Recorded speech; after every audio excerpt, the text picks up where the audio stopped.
Last time, domination was the name of the game. J.R. Shepherd took advantage of his early track position to save his tires and dominate at Linear Raceplex. The victory has put him back within spitting distance of the series points leader, Matthew Thunhorst. But tonight, the Bootleg Racing League's top drivers will have a massive test on their hands at the Paperclip. Who will come away with a big victory? We're about to find out on the Global SimRacing Channel. Good evening, everyone, and welcome to iRacing's virtual Martinsville Speedway for the 9th race of Season 7 for the Bootleg Racing League's Grand National Series, presented by Gargamel's Kitchen. It is also the 6th race of the 2021 Moonshine Challenge. I'm Justin Prince. Alongside me in the booth tonight is Devin Henry. Behind the scenes is our director, Joe Peak, and he's using cameras provided by Dougie Beer. Now, today brings us to a track known for its hot dogs and its hot tempers. Let's learn more about it with our GSRC track guide.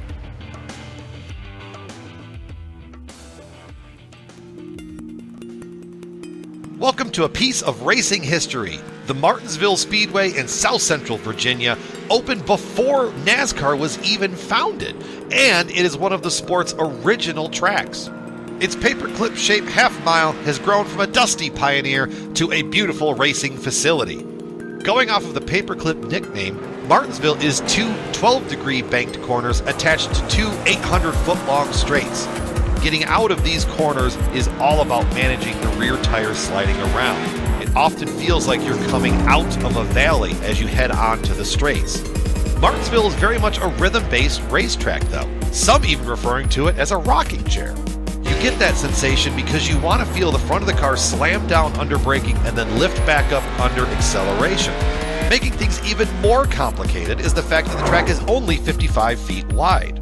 Down in the corners, you'll find that yellow curve. It's elevated off the track by several feet, and if you catch it with those left side tires, you're bound to grab a handful of steering wheel.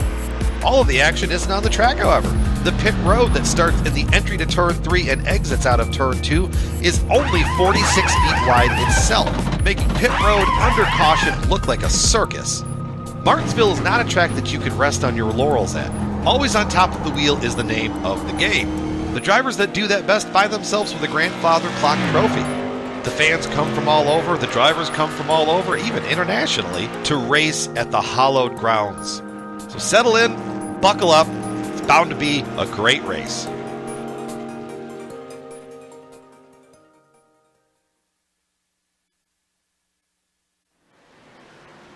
That was a look at your GSRC track guide for Martinsville Speedway.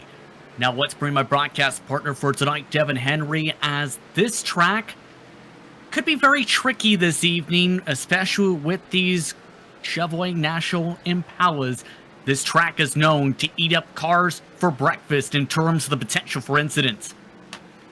This track eats up cars like the drivers eat up its hot dogs in the real world. But along with that, Justin, these ARCA National Series Impalas, they don't like to be touched. They prefer social distancing. So you see a lot of chrome horns in modern day Martinsville. And when you come with these ARCA machines, if you just even tap someone on the bumper on these concreted 12-degree banking corners, you're sending that guy around. So social distancing is a must. You cannot touch someone on this track and expect them to just slide up the track. They get spun around. So this half mile is full of twists and turns, although oftentimes not intentionally. You might be having to rip that wheel back and forth just to keep it straight. And like you mentioned, it opened back up in 1947 before what was then known as the NASCAR Strictly Stock Series began, and hosted a race in NASCAR's inaugural series back in 1949. That race won by Red Byron. A lot of history, to say the very least, when it comes to Martinsville Speedway, but we'd like to take the time to remind you of the title sponsor for the BRL's Grand National Series, Gargamel's Kitchen. Gargamel's Kitchen is a food-grade nitrous oxide provider located in Denver, Colorado, and a proud sponsor of the Bootleg Racing League's Grand National Series. Visit their office at 2045 South Valentia Street, or give them a call at 720-707-6178. And speaking of numbers, let's take a look at your point standings, which have become ever razor thin this season. Matthew Thunhorst leads the way in victories and in the standings by just 3 points over J.R. Shepherd. Justin Morton, with his best championship shot so far in this series, is 5 points back. Austin Belke needs to start securing strong points now to close up a 15-point deficit. Todd Liston rounds out the top 5. And as talked about, this is also a race, a part of the Moonshine Challenge, which involves the races at North Wilkesboro and Martinsville Speedway. J.R. Shepherd leads those point standings, winning all but one of the races so far, 39 points to Morton's 23. James Lowe, who's been running a part-time schedule this summer, with 21 points, rounds out that top 3. But let's take a look at the race details for tonight, Devin, as this could be a tricky one here with 100 laps on the docket. And this is a must-win race for everyone in that championship battle, because next week is the semifinal round of the season. This is round 9 of 11. We're coming down to the wire, and just like every race here in the Bootleg Racing League Grand National Series, 100 laps. And in those 100 laps, you cannot go and get fresh Goodyear rubber. No tire changes in this league. The rubber that you start the race on is the rubber that you end your race on, although we are short track racing, so every now and again you might wind up in trouble. You do get one mulligan, a single fast repair, and also no qualifying. The grid is set by last week's finishing order. The top 8 from last week get inverted, so first place can start sometimes close to midfield. That invert could be very much focused upon tonight, because the bad luck for J.R. Shepherd that happened in Myrtle Beach helped him for the linear raceplex, which in turn helped with his tires saving to come away with 82 laps led in that race. These drivers have about 8 minutes to go in practice at the moment in what looks to be a pretty interesting weather condition for these competitors. 69 degrees Fahrenheit, 73 degrees Fahrenheit is the track temp, but it's overcast skies tonight here at Martinsville, hence why you may see a small haze around these race cars, around the paperclip. And you have to be a fan of this weather, Justin, because as you saw in the track guide, there's already so much battling when you come here, not just with the right front tire, but with the right rear as well. And you can already see when someone's on your inside, it's so easy to push on corner exit, get yourself into trouble into that outside wall. So Lowell Jewell and Todd Liston battling it out here right now in practice, but you just look at these straightaways, a mere 55 foot wide. That's all you have to navigate here at Martinsville. So a very small incident can become ginormous at such a fast speed, because sometimes there's just nowhere to go except into the parking garage that is currently being constructed. You definitely don't want to get yourself piled into an incident here, especially with how tight this circuit can be. And keep in mind, there are no penalties for drivers entering tonight. That may be different for the next race, knowing the history of this circuit when it comes to BRL Grand National Series competition. But Matthew Thunhorse, it should be worth noting, is at the top of the practice charts, the 19.955. You see on the left-hand side of your screen, Justin Morton close behind, has history winning at the paperclip in this series. Brian Dean, J.R. Shepherd, Kurt Smith, the top 5. Just 2 drivers. The 19-second bracket at the bottom of the board is Donnie Moore, the driver you've been following along with for the past couple moments, with a 20.312. But this track always brings out a couple of drivers you normally don't see throughout the season. I'm referring to the number 56, Robbie Robinson, makes his return to BRL Grand National Series competition tonight. Yeah, I love seeing Robbie back out here. Got to see a lot of Robbie Robinson in the Dirt Street Stock Series. The 26-year Air Force veteran back on track here in the Grand National Series. Love having Robbie out here and racing with us in the Grand National Series. And, of course, you might see him appear every now and again on Friday nights as well with the Dirt Street Stock Series, which is also right here on GSRC. And we see numerous drivers try their hand at the dirt on Friday, the asphalt the rest of the weekend. These guys can run up to 6 races in a single weekend with the Bootleg Racing League, from late models to modifieds to pro trucks to this Grand National Series and the Dirt Street Stock Series. So a lot of guys running a lot of different disciplines in the iRacing platform. And it's always fun to see some of these guys head out here and maybe surprise us every now and again. Guys who you know for the dirt coming onto the asphalt and doing well. Justin Morton, he's one of those guys where every week you know that he can win, whether it be dirt or asphalt. We follow along with Justin Morton. You mentioned some of the races for Saturday night's Late Model Series competition and Pro Truck Series action take place before the Grand National Series. Austin Belke won in a 2-caution 40-lap race in the Late Model Series earlier tonight. He led 32 of those laps. When it comes to the Truck Series, keep things in mind, J.R. Shepherd leads the points for both the late models and the trucks. And it was Matthew Thunhorst who dominated in the Pro Truck Series in a 3-caution 70-lap affair over J.R. Shepherd by 2 seconds, Devin, in fact, at the time of the checkered flag. Do you feel that's the sign of what could come with dominant performances from 2 different drivers in the 2-hour races this evening for BRL competition? Most certainly. Austin Belke is a 2-time champion in the Bootleg Racing League. Granted, it was with 2 different series, not this Grand National group, but he has found his way to win a title. Now, he still has a points gap between himself, Justin Morton, J.R. Shepherd, and Matthew Thunhorst, but he can be a guy that can come out tonight, win this race. You know what? With how well the top 3 have been running, maybe he's not in contention for this championship, but he could be one wacky wild card tonight in his Rainbow Warrior number 24 and just go out there and get his first career Grand National Series win.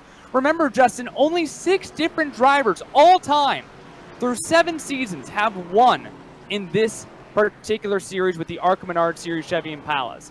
It is a lucrative list that you want to be on here in the BRL, and it seems like every couple of weeks he takes another step up, another step up. I'm excited to see what Austin can bring today. And then, of course, you look at the guy who helps make the setups for this Grand National Series in particular, Matthew Thunhorst, who has been dominant this year. This is the first time ever, Justin, that someone has more wins in a season than J.R. Shepherd after race number 2 of the season.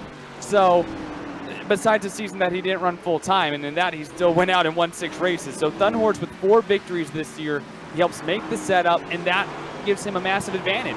The setups do not help J.R. Shepherd. J.R. Shepherd is not a fan of how the setup feels for his driving style. That's what he's talked about before in the booth with us. But I think we saw last week, Justin, he's finally figuring out how he needs to drive these, because J.R. Shepherd was always the master of saving tires and still maximizing pace. He has just looked uncomfortable this season and somehow has still nabbed 3 victories. So if he has for sure jumped over that hump of figuring up these setups, that 98 machine can be lethal here at Martinsville. The tough thing that's going for him, though, is you refer to the inversion. J.R. Shepherd will have the challenge of starting behind all his Air Championship competitors as a result of him taking the victory at Lanier last time out. How do you try and approach the race then as a result if you're J.R. Shepherd to pass those drivers without burning up your tires quickly or getting yourself involved in a good old Martinsville sandwich in the corner? And we saw that just a couple of weeks ago, as you mentioned prior, all of his bad luck that led him to end up having a good starting position the past couple of weeks. You certainly don't want to get stuck in these pile-ups, have to run back through the field constantly over and over again. But I have faith in J.R. Shepherd. Certainly he hasn't had to come from that 8th position too many times with these newer setups.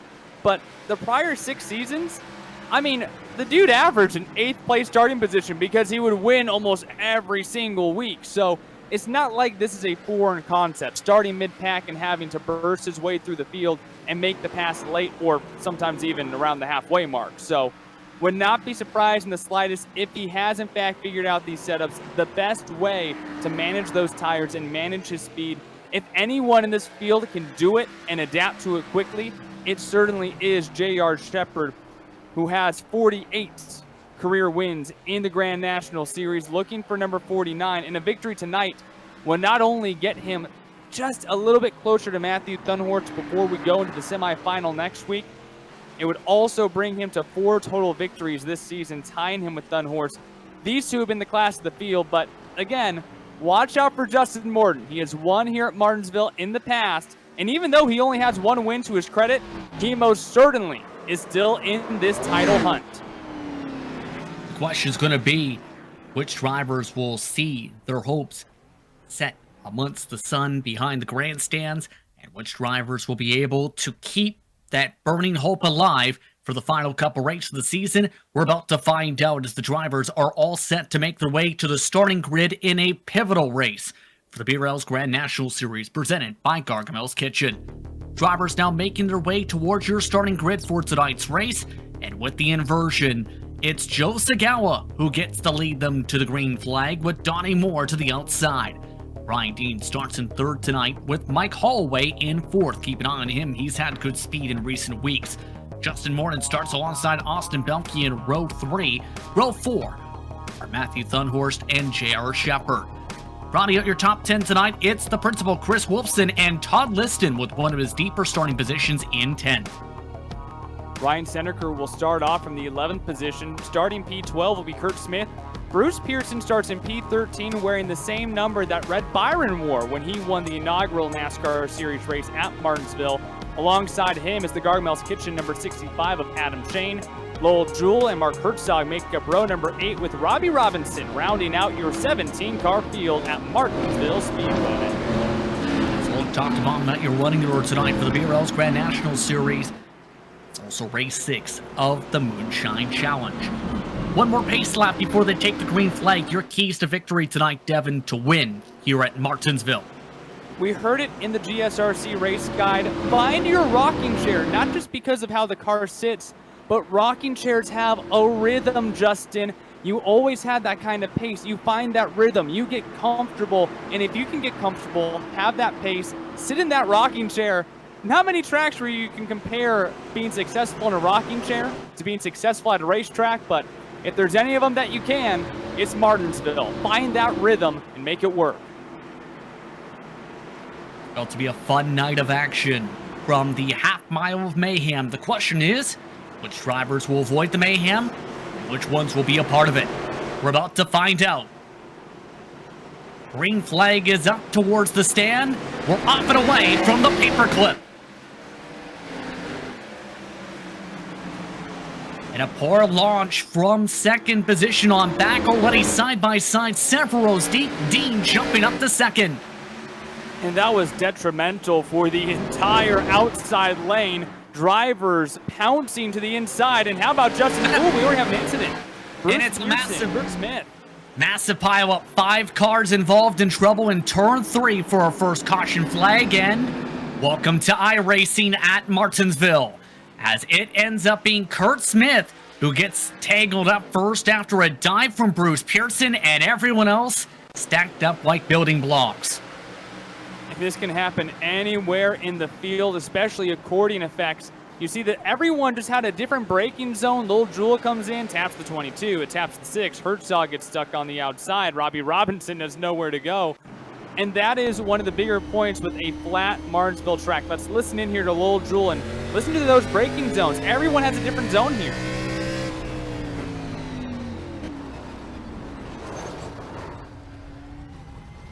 And he tries to check up, and you know, everyone has a different philosophy to what tire saving should look like when you come to a short track. Everyone has a different idea of how hard to get on the brakes. Your braking bias, one of the few things you can change with this fixed setup.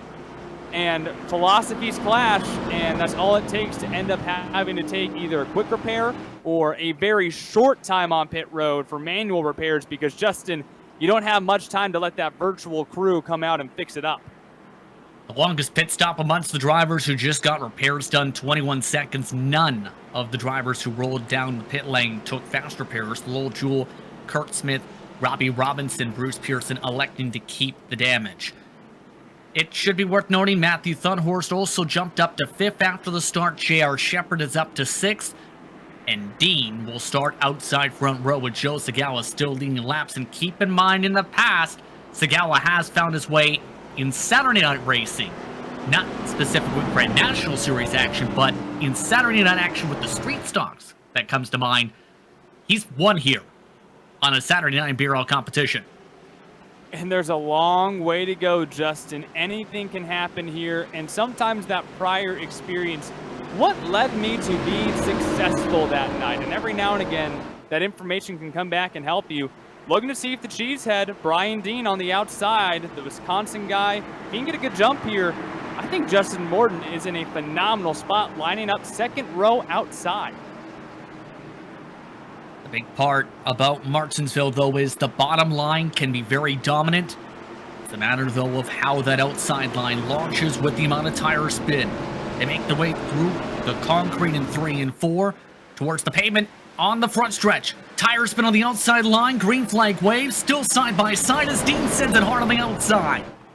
Couldn't have been much better for Justin Morton, still fighting in that outside lane against Donnie Moore, 2x2 for the first 2 rows. But Thunhorse and Shepard have somehow both already found their way back to the inside. And that could be huge if they're able to get to the inside of Morton. Justin Morton not giving up easily, though. Here's the view from Thunhorse as he lines up behind Donnie Moore. Joe Sagawa is clear for first. Dean has found a hole in second, but a massive shaving of the nose by Dean across Moore. And Justin Morton licked the stamp and sent it into turn 2. He knew that he could not let Donnie Moore by, and now he's in a battle for second against the 23 of Brian Dean. Side by side still for the position as Thunhorse took a peek on Donnie Moore. Couldn't get to the inside of the 26 right behind them. Justin Morton finally finds a hole with Dean nearly getting loose on his back wheels. Morton still, it looks like, feels he might be quicker than Dean on the outside compared to just riding.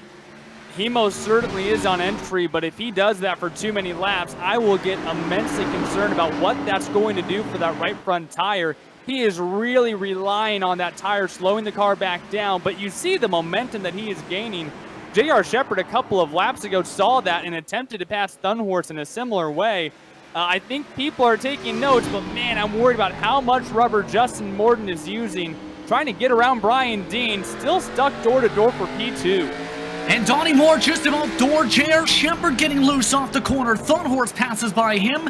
J.R. Shepard able to get by unscathed. That moves Shepard up inside the top 5. Donnie Moore already back into a battle for 6th position as a result of the Weeble Wobble.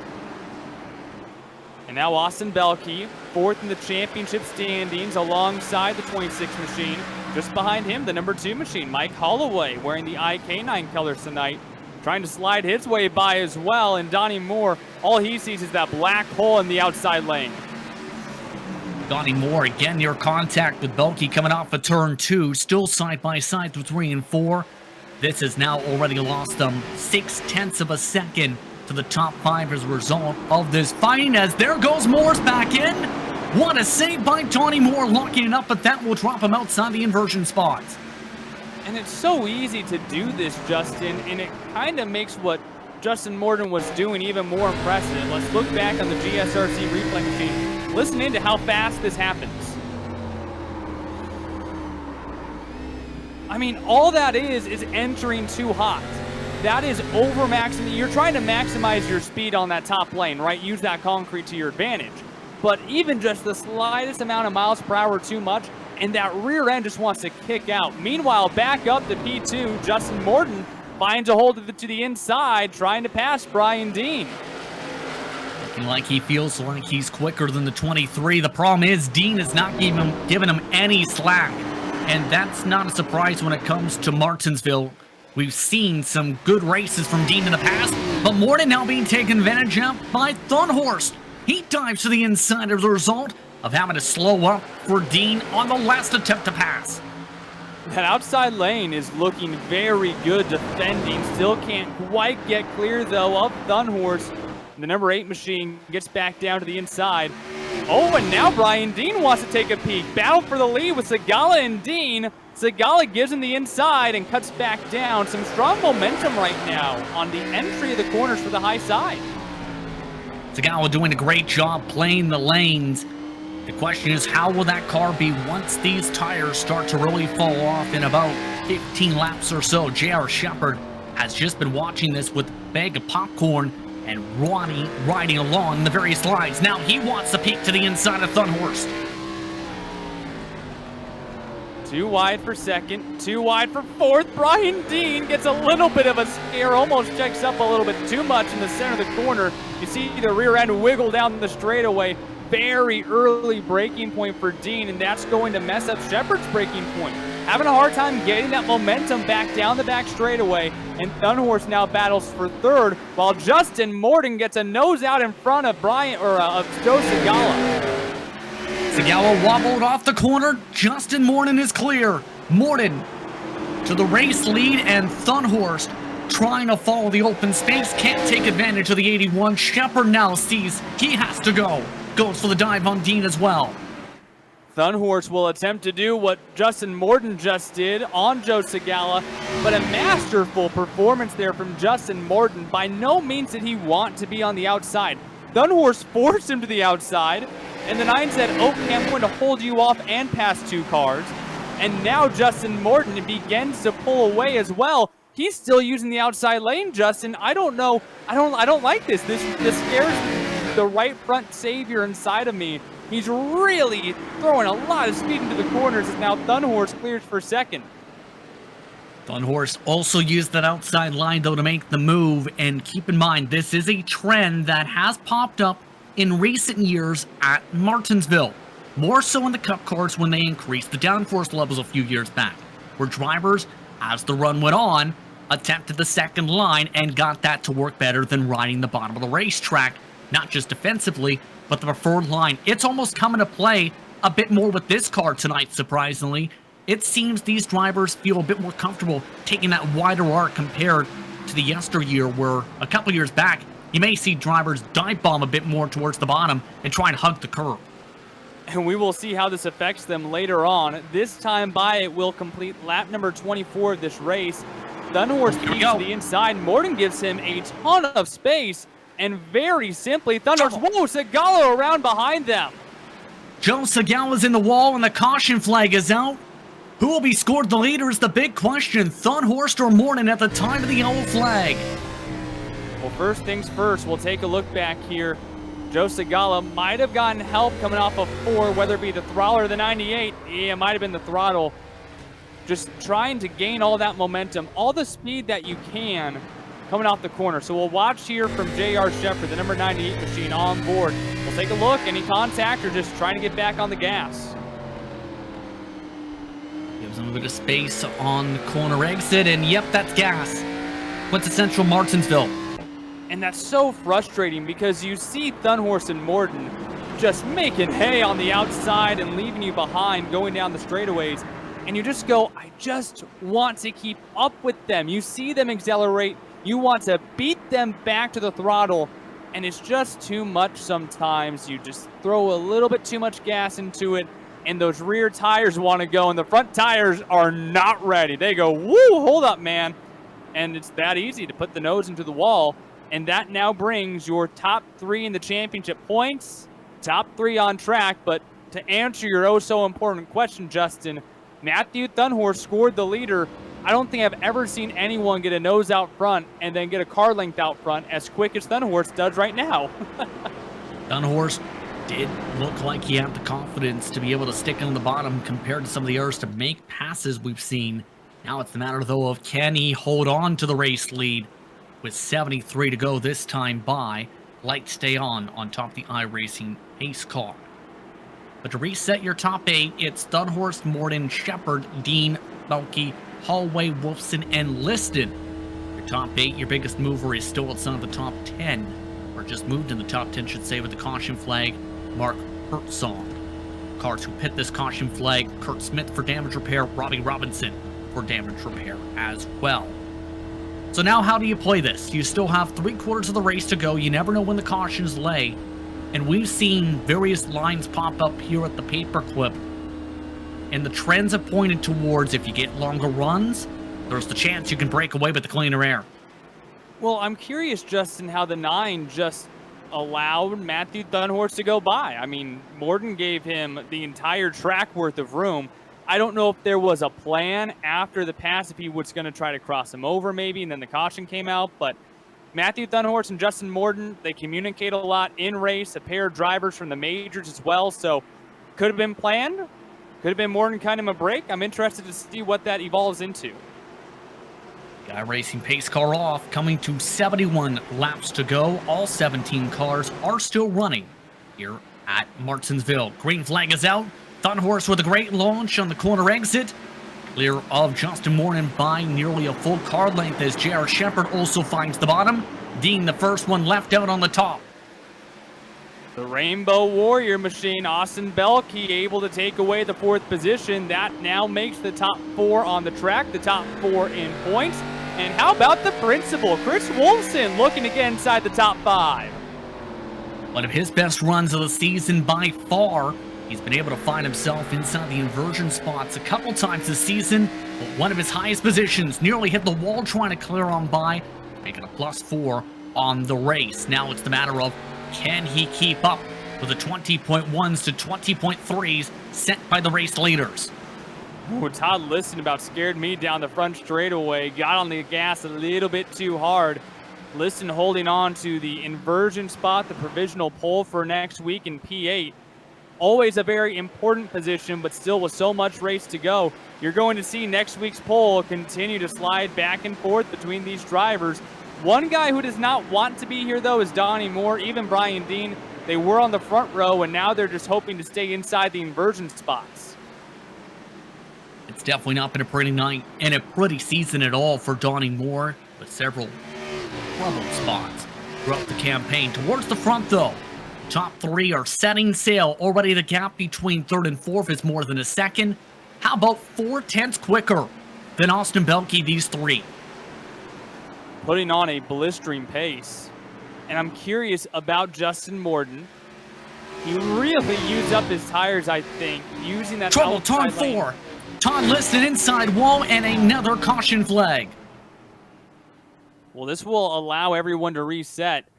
Liston had really been pushing his luck off of turn 4, and I think it may have finally bit him. The black number 87, Todd Liston comes off the corner, and you see the rear end snap even before they get through the exit. There's a certain point of no return. I don't know when it was, but it was within the first second that car got sideways.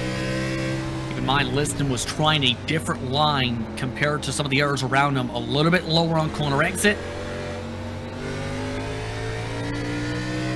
So I'm able to just drive on by as Liston went a little higher than his previous marks the past 3 laps. Herzog now jumps up into the final inversion spot. Repairs coming for Hallway and Smith during this caution flag period.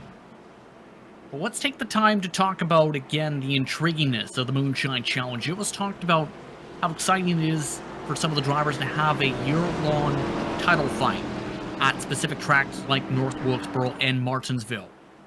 J.R. Shepard has talked about 39 points in the campaign for the Moonshine Challenge, started with 4 straight victories. Justin Moore with 23. James Lowe, 21 points in 3rd, will not be running tonight. Austin Belkey with a chance to move up a spot. Matthew Thunhorst, keep in mind, was the one driver who broke that streak for J.R. Shepard with victories in the challenge. And back in the olden days, the Moonshine Challenge was just Martinsville, and then iRacing added the 1987 version of North Wilkesboro, and that has been added to the Moonshine Challenge. So that has been a lot of fun to add that track into a year-long point series. So what BRL does is 4 seasons in a given calendar year, but then you have that Moonshine Challenge, and what that allows the series to do is have a full year points battle with one another. And yeah, J.R. Shepard, I mean, the guy is just dominant anyways. He has 48 wins in the Grand National Series.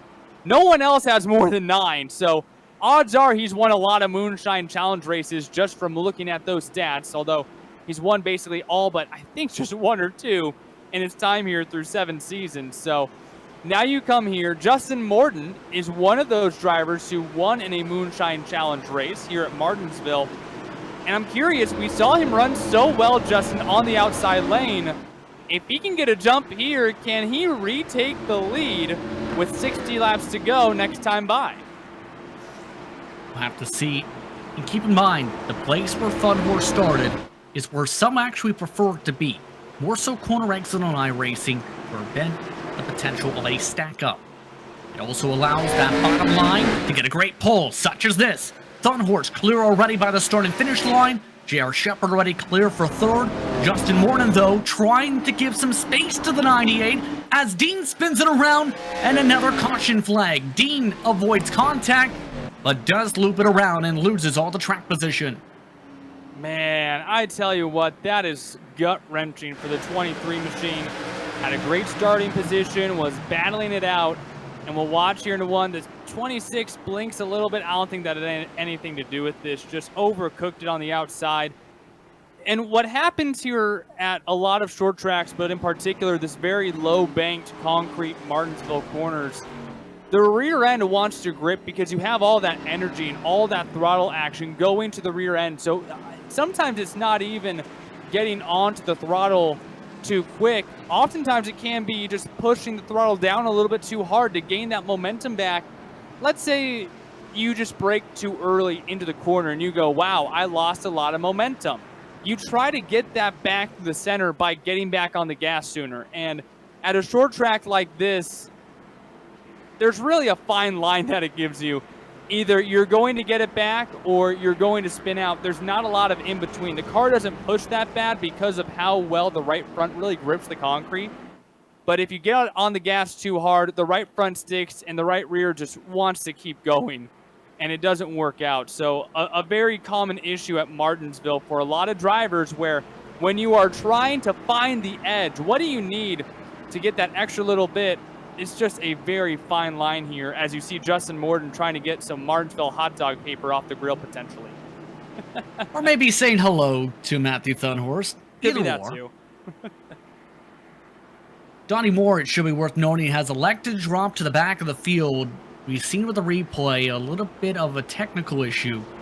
Moore, it appears, has decided, Devin, to go to the back to make sure he doesn't become a trouble spot for other competitors as a result. So he's now back to 17th.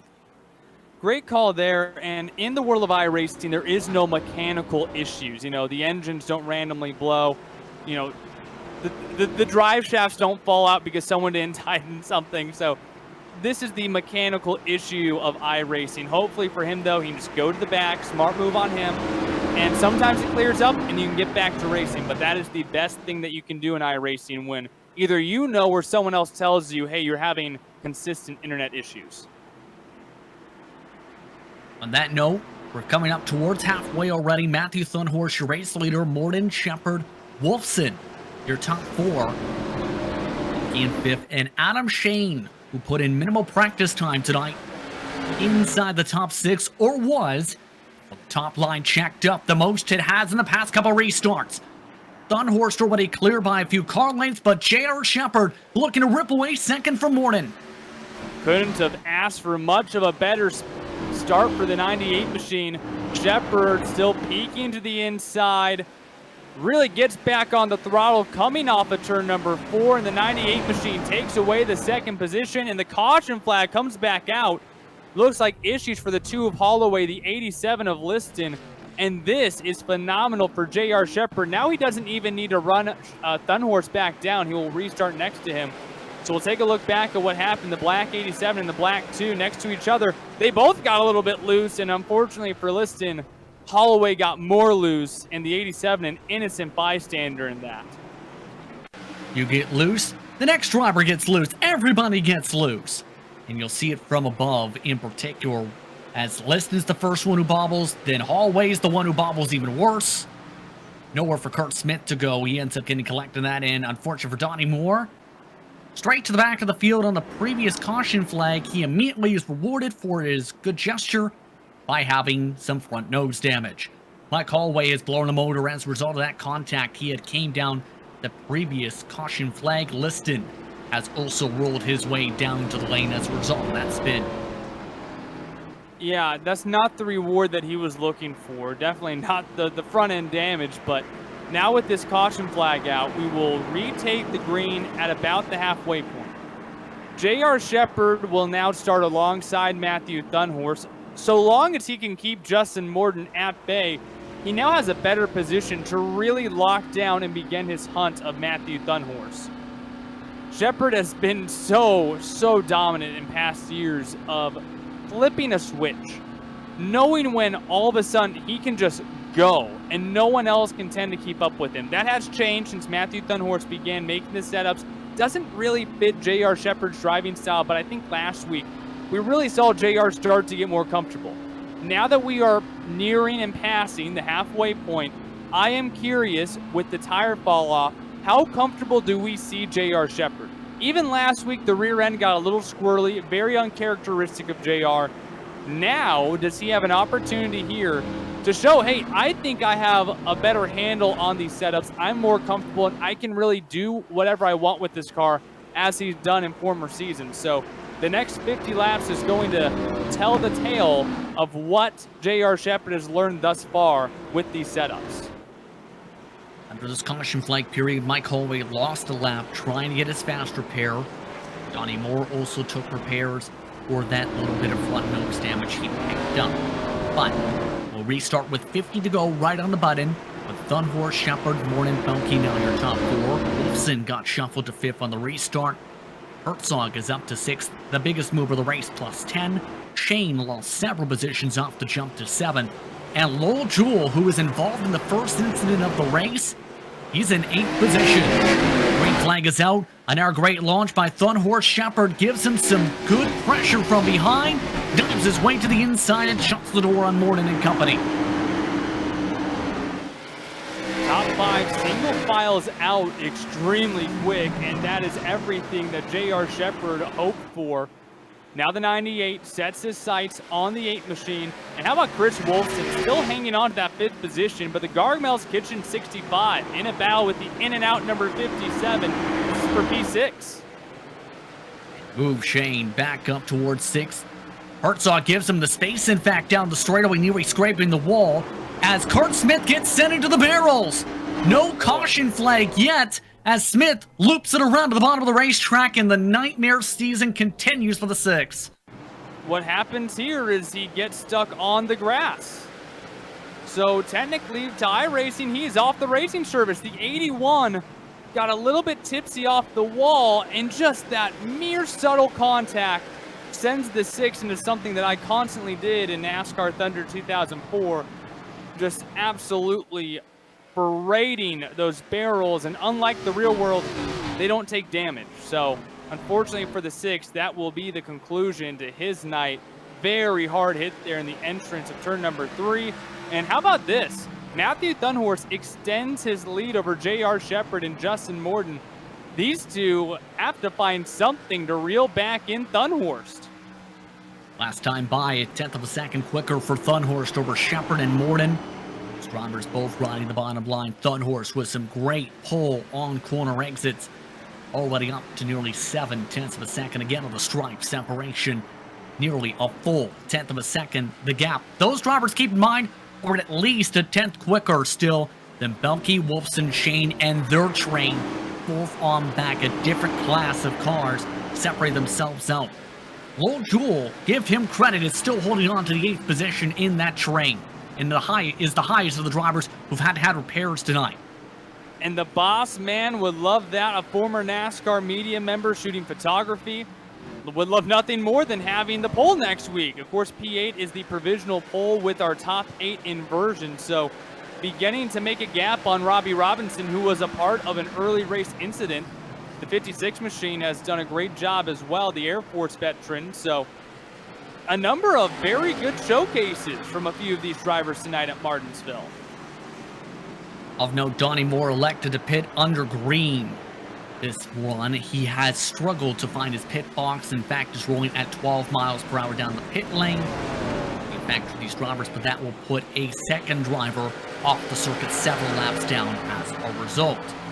As we take a look at the battle going on for 5th position, keep in mind that this could get intriguing with some of these drivers as a result if they reach these snags of traffic, whether it's the pace difference or the potential of lap traffic, because Kurt Smith, he's popping into the pit lane right now. Donnie Moore, he can make his way back to the racetrack at any time, and Mike Holloway is currently running a full second off the pace of everyone else trying to save tires. And it feels like everyone is settling into their rocking chair, finding that rhythm, swaying back and forth. It helps that these straightaways are both the same length. So every corner, while the corners are slightly different from one another, it still feels like you can really find that rhythm, find that speed, or in this case, hey, there's still 39 laps to go in this race. So if you're saving tires right now, that would be a smart thing to do.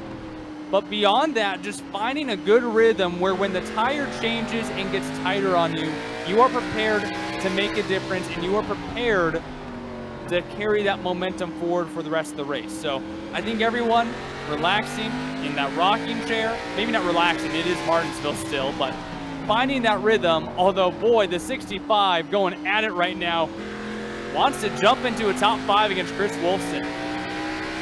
The tough part, though, is the more the tires wear, the harder it is to pass. And at this track, it can take you at least 10 laps alone to set up the pass.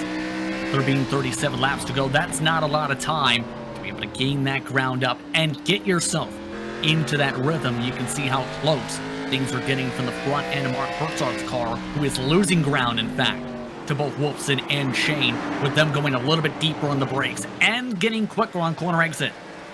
And an unappreciated aspect about racing is how disrupted your rhythm can become when you're that close to the car in front of you. I mean, Shane is almost under the 17 machine going into the corner, under his rear bumper. Woo! Had to crank the binders on that one to not get into the 17. But I think in cases like that, that occasionally happens because you can't see corner entry sometimes. All you see is the bumper in front of you. So here's to an extent what he saw. We're inside the cockpit. You can't see the bottom of the 17 machine. Oh man, he sent it in there hot. Able to keep it straight though, doesn't make contact with the 17. I'd call that successful, dare I? No one wrecked, and he's still on the rear bumper of the 17, but just not being able to see corner entry and your marks to brake can really disrupt your rhythm, as now the 65 tries again. Oh man, he scares me every time. And this time he got into them pretty good. He showed the nose after actually bouncing off the wall, Devin, and still tried to send it either way. That's now cost him a little bit of time to Austin Belke. Belke gained a bit of a buffer from this fight as a result of how intense things are getting. Again, this is the fight for 5th position. A mirror of Gargamel's kitchen. What else would you like in your mirror, though? So I guess it's not that bad. Nonetheless, the 65 attacking once more. And you see how they're running distinctly different lines at this point at a track that is notorious for really being a single lane track. And that's because of this tire fall off. We have 31 laps to go. And what happens is, since everyone has burned off their tires differently and everyone has a different driving style, yet everyone is still on the same fixed setup, these drivers begin to get creative and have their own methods to deal with that tire wear and still maintain speed. So you really see the lines beginning to shake up, whether it's intentional or not. Sometimes you just can't carry momentum into the corner like you used to, and you miss the entry. But a lot of cars running different lines, and sometimes it works, sometimes you throw the anchor out. Battle still separated by a couple tenths of a second amongst these cars at the moment. Belke has nearly pulled away a full second, keep in mind, in the 24. Worth noting as well, Matthew Thunhorst is leading by 1.7 seconds and has caught up to Mike Holloway's machine. So lap traffic is coming up for some of these competitors to deal with. As well, the battle for the inversion spot, Lowell Jewell is holding on to that spot just behind all this, with Robbie Robinson close behind. A bit of a bobble from Shane that time. Still plays hard defense into the corner entry. Approaching 25 laps to go from Martinsville Speedway. Now it's the matter of how do you try and get this job done in full. We talked about how it's a rhythm track. You need to get a good rhythm to build up the run. It seems Shane wants to go and then some, just can't get the speed he's looking for to fully dive to the inside of the 17. And you see how loose he's getting on exit. I'm worried that he is eating up that right rear tire by how hard he's really blitzing into the corners. And this is going to become detrimental the longer the run goes, because once you lose that rubber on the right rear, we've seen under fresh rubber, these guys lose the rear ends getting back on the throttle on exit. I mean, you don't even have to get back on the throttle once you lose rubber on the right rear. It's just gonna whip around on you anyway. So you have to become even more gentle and subtly touch that throttle. The more you remove the right rear from the wheel. Even there, he's a little sideways on entry as Wolfson misses the inside of the corner. There's so much touch and go as you get this late in a run on tires. Remember, guys, no tire changes whatsoever. This is the tire that they started the race on. So Shane continues to take a peek, and man, I'm just worried if that right rear gets too beat up. There's no way he's going to get around the 17. He'll have to have damage control and try to keep that 57 behind him.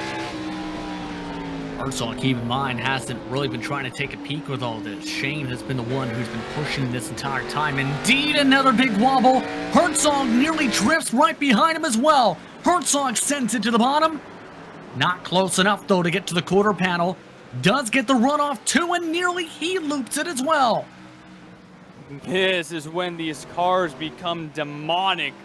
They are just monstrous to handle. They want to rip you everywhere. You're chopping at the steering wheel. This is very fun looking back on, so long as you didn't wreck. It's fun to watch from the booth. It's not always the most fun, though, when you're inside the cockpit. Somebody has to make the move here in this fight with how long it's been going on again. This run started with 50 to go, 20 to go this time by 2 cars out of the race, Donnie Moore and Kurt Smith, who just parked his machine after securing the lap total by 10 laps over Donnie Moore and securing that position just about amongst those competitors. To give Matthew Thunhorse massive credit, he is dialed in and then some at the front of the field. Nearly 3 seconds now. The gap would be the biggest margin of victory of the night when it comes to the Saturday night schedule for BRL Grand National Series competition. I mean, he's absolutely gone. These guys are still racing in Martinsville, Virginia. He's already made the move to Richmond, Virginia. He's that far away. Almost a 3-second advantage over J.R. Shepard. Justin Morton, though, he has not fallen off the rear bumper of this number 98 Ford. There still might be a chance for Morton to get by, and that would be detrimental for J.R. Shepard's championship hopes. Every position is a point, and right now the gap is 3 points behind Thunhorse for Shepard. So he would go into next week 4 points behind Matthew Thunhorse. So basically, with how well these guys have been running, it's going to be difficult to beat Matthew Thunhorse by 2 positions both of the next 2 races. If Justin Morton can make this pass, that will give Matthew Thunhorse a 5-point advantage. That would essentially guarantee if Matthew Thunhorse finishes top 2 the next 2 races, which he has the whole year, he would lock down the championship, even if J.R. Shepard could win the final 2 races of the season. Shepard cannot lose this spot to Justin Morton. You're absolutely right. If Shepard loses the spot, you can put one hand on the title if you're Matthew Justin, Thunhorse. Near incident, near caution. Adam Shane and Mark Herzog got into each other in 1 and 2. They have lost those spots that we were talking about. And now, how about Robbie Robinson has moved himself into an inversion spot? And this started down the front straight away, I think, in fact, Devin, because Shane got loose going through 1 and 2, then just about sawed off the front nose of Herzog trying to save his car, and that allowed Robinson, who had made the pass on Lowell Jewell for 8th, and everybody else in the next gaggle of cars to catch up. Here's that loose moment here. My goodness. Man, Wolfson was very loose himself. I mean, all 3 of them got wildly out of shape. All 3 of them thought that they were on the Friday night GSRC show. They thought they were racing street stocks on dirt. No, guys, you're in a stock car on asphalt and concrete. So maybe they got confused on what night of the week it was, because they all, I tell you what, the 17 almost thought he was on the cushion. He was over the concrete sliding. Very sketchy moment. Herzog comes out in 6th from all that. Robinson to 7th. Shane all the way back to the 8th position. But Morton wants 2nd. He swung it all the way to the 3rd line trying to get to the quarter panel of Shepard. That line not able to work so far. Morton trying it again. You gotta want it. It's so difficult to pass J.R. Shepard. It doesn't matter who makes the setup, where the race is at. J.R. Shepard is always the most difficult guy to pass on the track. And it's not always Ryan Newman-esque, because Ryan Newman somehow makes his rear bumper 2 car widths. J.R. Shepherd's speed and the way he makes momentum on corner exit makes it so difficult to get to any rear quarter panel on the 98. Very often, when J.R. Shepherd gets in the lead, no one passes him, and it's for reasons like this. Even when J.R. is in second, it is still a hassle to get around the 98 machine. Now under 10 laps to go, 9 to go at the stripe for Matthew Thunhorst. And it's the matter of, can these drivers hold on to their positions, and can Thunhorst put one hand on the trophy? It all comes down in part to how things fight with the battle. Thunhorst is closing on lap traffic. As long as things stay clean in the gaggle in front, he looks comfortable in this race lead. One of the largest all season by anybody in this series, more than 5 seconds. He's running 0.3 of a second quicker than Shepherd and Morton or anybody else on the track. Thunhorst already has his recliner up. He has like this big couch recliner, and that's how he's racing right now. And then he's got one hand on the wheel. He's eating a hamburger with the other hand probably.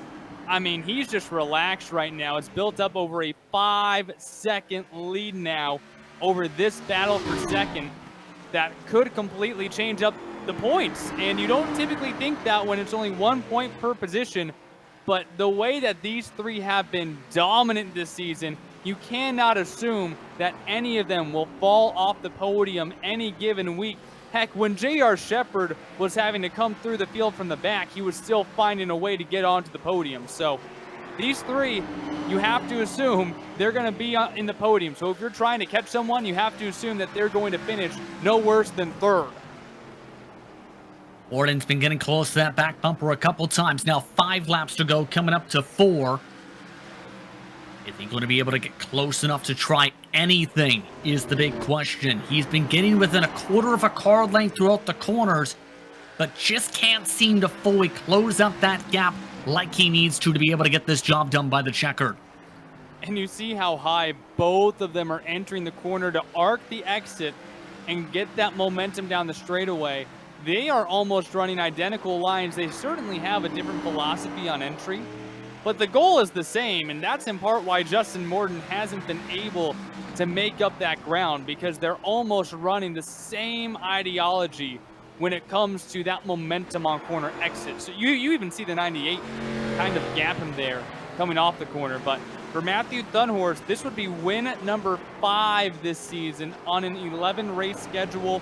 That would pass all time, he would have 6 wins all time in the Grand National Series. That would pass Justin Morton for 3rd most wins all time in this series. And they'll come up to the white flag this time by final lap for Martinsville in what has been domination station from Matthew Thunhorst. Lead more than 6 seconds over J.R. Shepherd and Justin Morton. And for him, this will add to what's been a dominating season for Thunhorst. Win number 5 comes at the paperclip.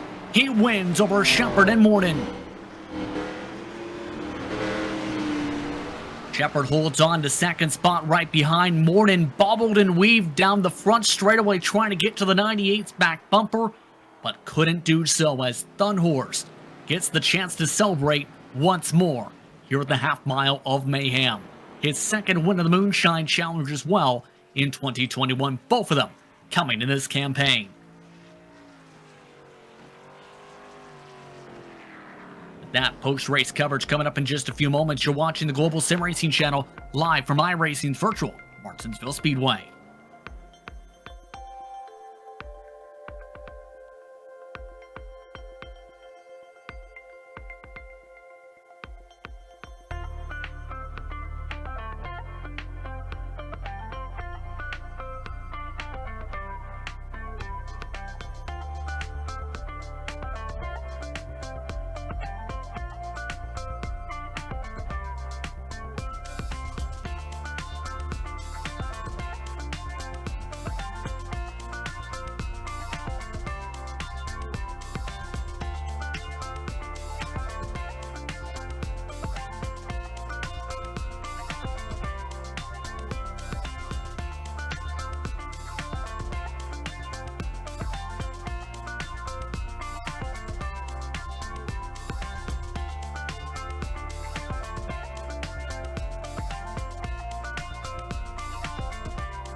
Welcome back to iRacing's virtual Martinsville Speedway for post-race coverage of the Bootleg Racing League's Grand National Series, presented by Carmel's Kitchen.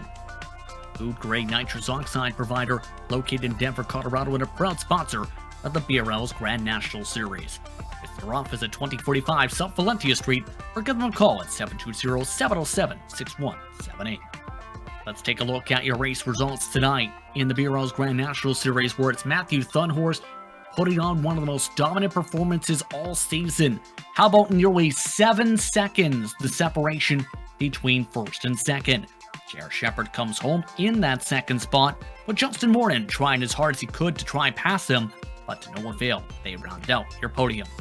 Austin Belke and Chris Wolfson finish inside the top 5 for Wolfson, one of his best runs all season, if not all year, with Mark Herzog, Adam Shane, and Robbie Robinson rounding out the inversion spots.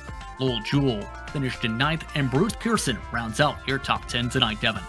Brian Dean and Joe Segala have to settle for 11th and 12th. Ryan Seneker brings it home in P13. Todd Liston in 14th.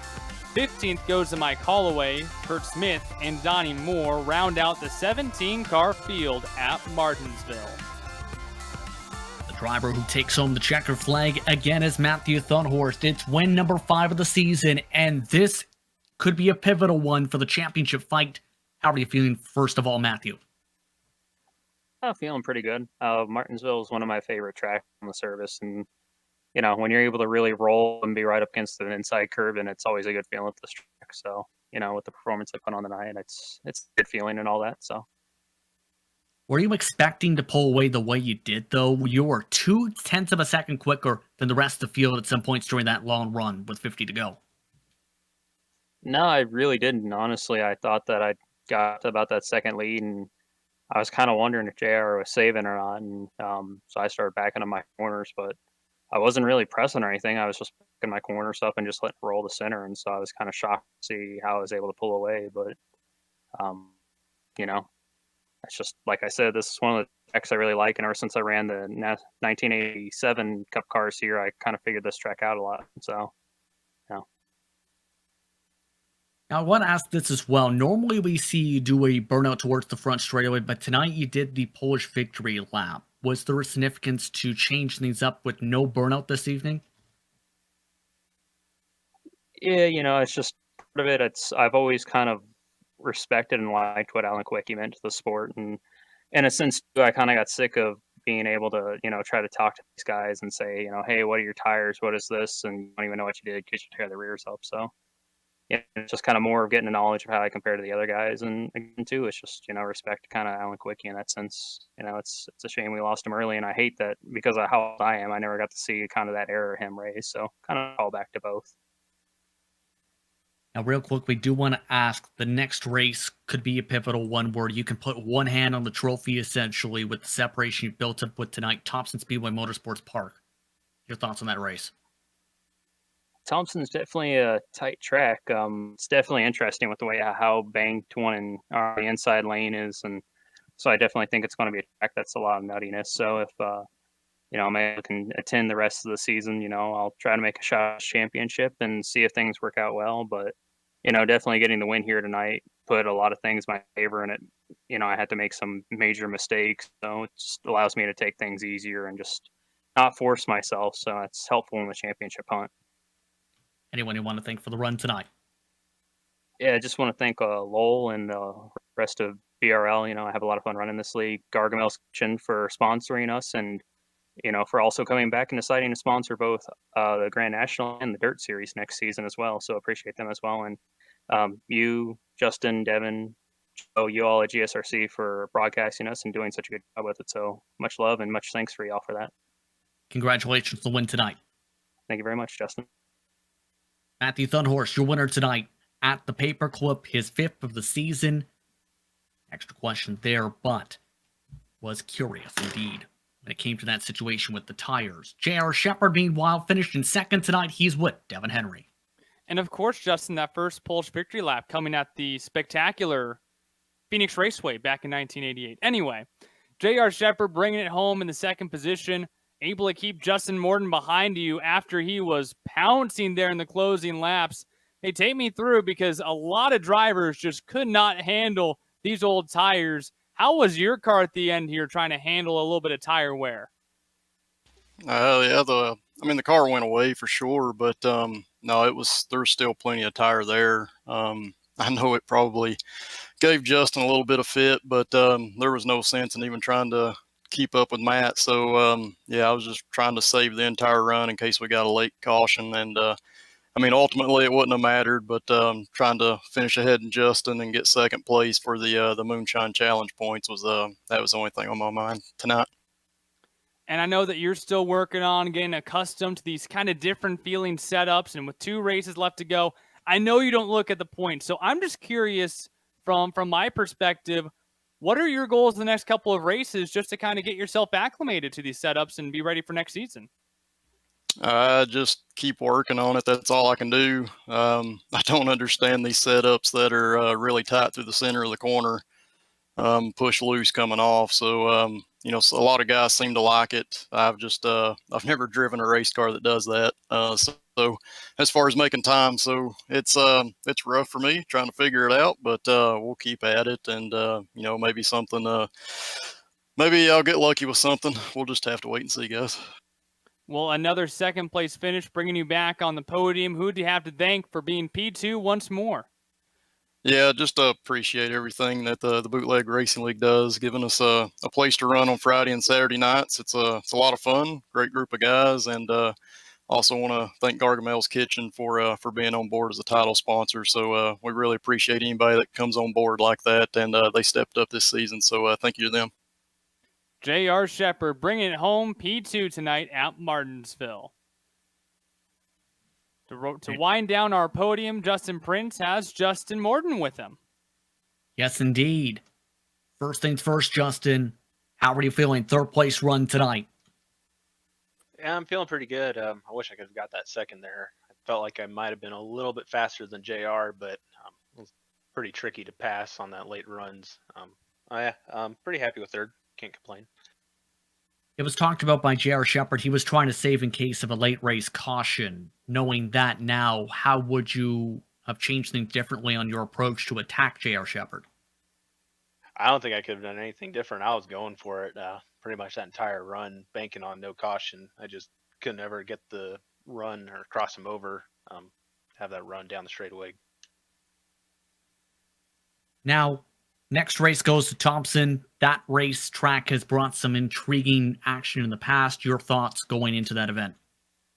Oh, yeah, Thompson. I remember last time I was there, I think I was going over the fence from pretty much a blown right rear. So hopefully it'll go better this time. Hopefully so. Anyone you want to thank for your race tonight? Yeah, I'd like to thank my team, Total Downforce Racing, Pixel Dust for the great paint, Gargamel's Kitchen for sponsoring us, and Wolf for running the league, and appreciate you guys doing the broadcasting. Thank you very much for the time, Justin. Thank you. Justin Morton rounds out your top 3. I'd like to thank him, J.R. Shepard, and Matthew Thunhorse for taking the time to speak with us during post-race coverage here on the Global SimRacing Channel. A stellar race tonight, Devin, but one of the most dominating performances all season, to say the very least, coming in the way of Matthew Thunhorse. Nearly 7 seconds. Can anyone beat Matthew Thunhorse with 2 races to go? It's hard to do. He has the feel of this setup down. He runs the best with it. And now with just a couple of races left to go, 2 more events left, it's going to take a lot. J.R. Shepard will be in a 4-point deficit, which means not only would he have to win the next 2 races in order to win the championship, but beyond that, I don't know what the tiebreaker is at that point, because he'd have to win the next 2 races. They would tie for 5 wins each. So this is a must-win the next 2 weeks for J.R. Shepard. And if you're Justin Morton, it's a must-win for the next 2 weeks, and then hope that Matthew Thunhorse maybe had to struggle here and there. And I know they're good buddies, so you're never going to hope that at the very least, but there's a chance now that with how well these 2 have ran, or these 3 rather have ran throughout the season, all Matthew Thunhorse has to do is keep himself on the podium, and that might just be enough to get himself the Season 7 championship. You mentioned tiebreakers. Keep this in mind if this comes into play, if there's attrition in these next 2 races. The number of wins which Thunhorse has the advantage with is the first tiebreaker. The number of top 5s, the number of top 10s, the number of top 15s.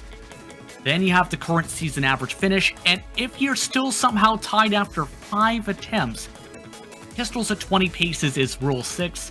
We'll have to see if it comes down to the 6th tiebreaker and how they figure to do that out. But either way, we'd like to thank you for tuning in for tonight's exciting action from the Paperclip. We'd also like to thank Bootleg Racing League for organizing this exciting series and its title sponsor, Gargoyle's Kitchen. We'd also like to take the time to thank the companies that provide the software and hardware for our broadcast listed on screen. Additional thanks go to Jude Lalonde, who provides our wonderful music. See the screen for how to get a hold of more of her great work. Thanks to the team today and Devin, Joe, and Dougie. You can find more info about GSRC at globalsimracingchannel.com or through our social media listed on screen. Also, please check out the merchandise store at simracingmerch.com/GSRC. Link in the YouTube version of our broadcast descriptions below. Don't forget to subscribe to said YouTube channel as well as the notification bell. So don't miss the moment here on GSRC. As talked about, the next time BRL Grand National Series hits the racetrack is Thompson Speedway Motorsports Park. That is after a Labor Day break on September the 11th. That coverage starts at 8:50 p.m. Eastern Time. It's a very special day, to say the very least. Across the globe, it will be a very critical race for the championship fight. We also have upcoming series for other series listed on screen, so be sure to check those out and mark them down in your calendar. But until next time, race clean, race hard, and we'll see you on the track.